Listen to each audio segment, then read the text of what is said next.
Aside from working hard, because we know how important that is for student athletes, what kind of advice would you give them that's going to help them get better at their sport? Just practice. Never think you're that good that you can't get better. There's always room for improvement. You can always improve your craft and build on what the foundation that you've been given. Yeah. Let me ask you this. As far as advice you would give them away from their sport, that has nothing to do with their sport, they can maximize their time as a student athlete, what would you say?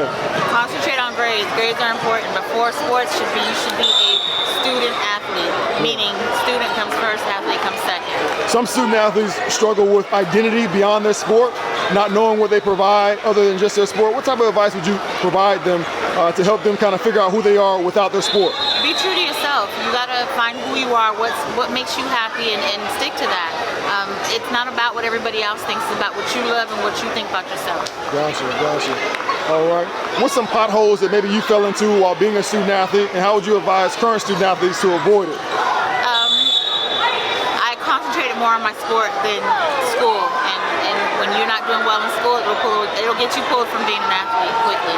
I suggest, find an even balanced practice, but also study. The same amount of time you put into practice, you need to put into studying for school. And my last question is, any last minute encouragement you would provide for student athletes just to maximize their time while being a student athlete, but also set themselves up in the future after their eligibility has elapsed? Just like I said, be true to yourself, to your craft, listen to what your coach has to say, listen to your teachers.